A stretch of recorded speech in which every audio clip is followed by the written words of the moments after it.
ဒါတကယ်ဖြစ်ပြခဲ့တဲ့ဇာလန်းတစ်ခုကိုကသာလွမ်းပြီးသူကလွမ်းညင်မှလွမ်းမယ်ဆိုတာတကယ်ပဲကြားဖို့ရပါလိမ့်မယ်ဘုရင်ကြီးတစ်ပါးကသူ့ရဲ့မိဖုရားအမတန်ချောမောလှပတဲ့မိဖုရားငယ်ငယ်ရွယ်ရွယ်သိဆုံးသွားတဲ့အခါကျဒီရုပ်အလောင်းကိုမစွန့်ပစ်ရဲလို့မပုတ်မသိုးအောင်လုပ်ပြီးတော့မှန်ကောင်းနဲ့ထည့်ပြီးတော့ထမင်းမစားနိုင်မတောက်နိုင်မအိပ်နိုင်အဲ့ဒီအလောင်းသားမှာပဲထိုင်ပြီးတော့ဘုရင်ကြီးဟာတငုံကိုတယူယူလုပ်ဘယ်သူကမှနားချလို့မရဘူးဒီသွားတဲ့ပုဂ္ဂိုလ်ဆိုတာပြန်ခေါ်လို့လည်းရတာမဟုတ်ဘူးနောက်ဆုံးကျတော့ပညာရှိအမတ်တွေကဥယျာဉ်ထဲမှာ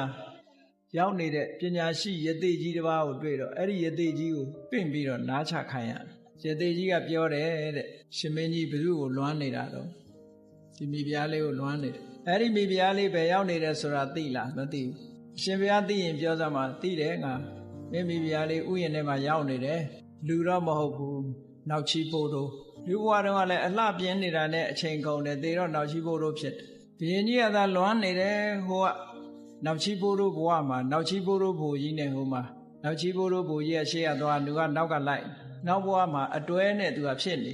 ဒီကကိုရောမြတ်ကအလောင်းကိုမစွန့်နိုင်ဘူးတငုံကိုတူယူလို့ဒီသေးကြီးပြောစကားကိုမယုံအေးမယုံလို့ရှိရင်သူကိုယ်တိုင်ပြောရင်ရောယုံမလားလို့ဆိုယုံမယ်ဒါဖြင့်သွားမယ်ဥယျာဉ်ရောက်တဲ့အခါကျတော့နောက်ချီပိုးတို့ကောင်တွေ့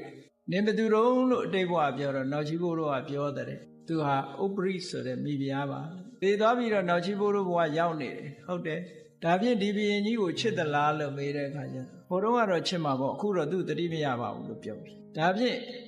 သူကတတိမရပါဘူးဆိုတော်သေးတယ်ဘာပြောတော့ဘုရင်ကြီးရဲ့လေချောင်းသွေးနဲ့တဲ့အခုသူနောက်ချီပိုးတို့အဖိုးရဲ့ခြေထောက်ကိုဆေးပေးခြင်းနဲ့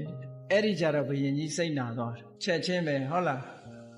မှန်ကောင်းတဲ့အလောင်းထုတ်ပြီးတော့မိတချို့ဖြစ်လိုက်တယ်ရှေမိုးချိုးပျော်ပျော်ပါးပါးနေနိုင်တဲ့ဘဝရောက်သွားဒါတကယ်ဖြစ်ပြခဲ့တဲ့ဇာလန်းတစ်ခုအနေနဲ့ဟောပြထားတာရှိပါတယ်